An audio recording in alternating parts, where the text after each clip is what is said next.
Pozdrav prijatelji, dobrodošli na naš novi video. Ako želite uživati u slatkim i sočnim jagodama direktno iz vašeg vrta, sada je pravo vrijeme da ih posadite. Jagoda nije previše zahtjevna biljka, ali pravilna sadnja, početi na njega, presudni su za bogat urod.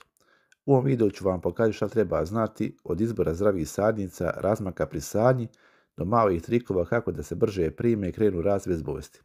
Ostaje do kraja videa jer ću otkriti vrlo jedinstven, ali shvata vrijednu tajnu koja jagodima daje snažan start. Tako je, za početak pokazujemo kako to mi mašinski postavljamo naše folije i sisteme za navodnjavanje. To radimo jako jednostavno s ovom mašinom, međutim vi možete to uraditi ručno, doduše malo više je posla, ali to nije neki problem. Kada to postavimo, sljedeća stvar koju moramo raditi je da izbušimo foliju.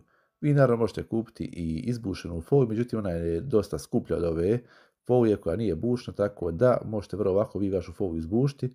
Uzmete ovaj komad željeza, stavite graniče na 30 cm i foliju vrlo jednostavno izbušite.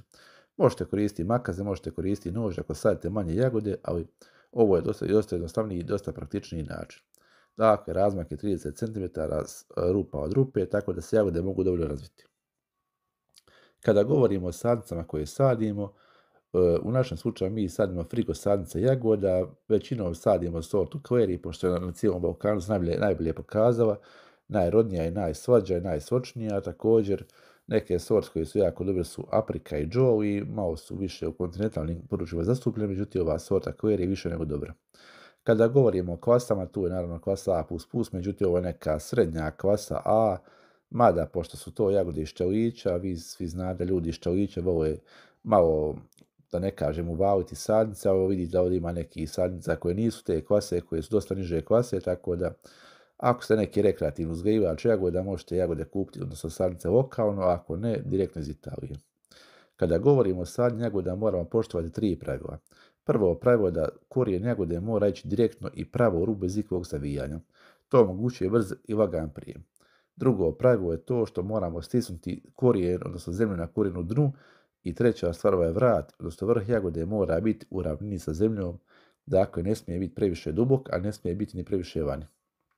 Još jednom pokažemo, korijen direktno u rupu, izbušenu sadačem, stisnemo korijen i poravnamo tako da bude ovaj vrh, odnosno glava jagode ravna sa folijom. Kasnije se zemlja malo sveći, to ćemo mi još jednom malo dodati zemlje i to je to. Dakle, jagode se sade vrlo jednostavno, međutim, ako vam se žila presavi, jagode će imati vrlo spor start i mnogi od njih se neće primiti. Također, jagode se mogu saditi rašljama, međutim, to mi sada nećemo raditi, ali ću vam pokazati ovako bez veze na primjeru kako se to radi. Stavite jagodu, uzmete rašlje, kao ova moja 2 prsta, ubodete tu rašlje, presijeku korijen i jagoda se posadi pravo. U principu, nakon nekih 5 dana, pošto frigo sadnice jagode jako brzo kreću, ovako izgledaju, zalijevate ih svako 2 dana. To je obavezno, pošto jagode još nemaju dobro razvijen korijen, nakon nekih 15 dana izgledaju ovako. Dragi prijatelji, ako je to bilo to za ovaj video i vidimo u sljedećem videu.